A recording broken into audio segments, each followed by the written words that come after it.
Ya, jika sebelumnya kita sudah cerdas dengan perkalian dengan 5, maka pada kebalikannya, kalau kali 5 sudah selesai, sudah lancar ya, sudah bagus, maka pembagian 5 juga harusnya lebih baik ya. Nah, dasarnya pembagian 5 itu maknanya adalah sama, pembagian dengan 10 bagi 2. Maka kebalikannya, pembagian dengan 5 maknanya adalah perkalian dengan 2 kemudian dibagi 10. Nah, contohnya apa? Contohnya misalnya 30 dibagi 5. Nah, perhatikan nolnya, abaikan nolnya, diabaikan nolnya.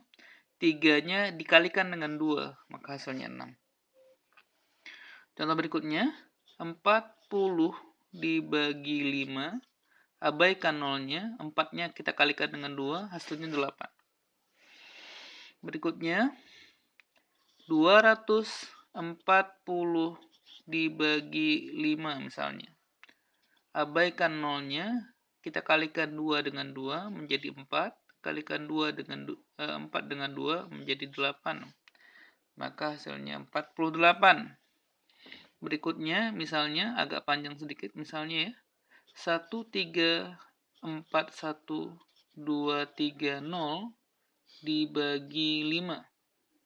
Maka sama caranya, 1 dikalikan 2 menjadi 2, 6, 8, 2, 4, 6.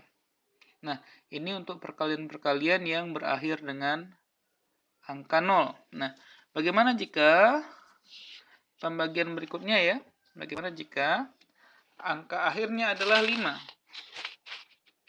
Karena pembagian dengan angka 5 akan menghasilkan bilangan bulat jika angka akhirnya 0 atau 5. Ya, contohnya kita tentu sudah menghafal dengan mudah 15 bagi 5 adalah 3. Maka caranya, jika angka terakhirnya adalah 5, maka setelah dikalikan dengan 2, angkanya yang di depan 5 ini ditambahkan 1. 1 dikalikan 2 menjadi 2 tambah 1, maka akan jadi 3.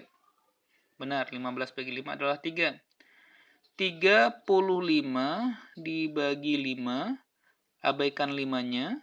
3 kita kali dengan 2, ya. 3 kali dengan 2, hasilnya tambahkan 1. 3 kali 2, 6, tambah 1, hasilnya 7.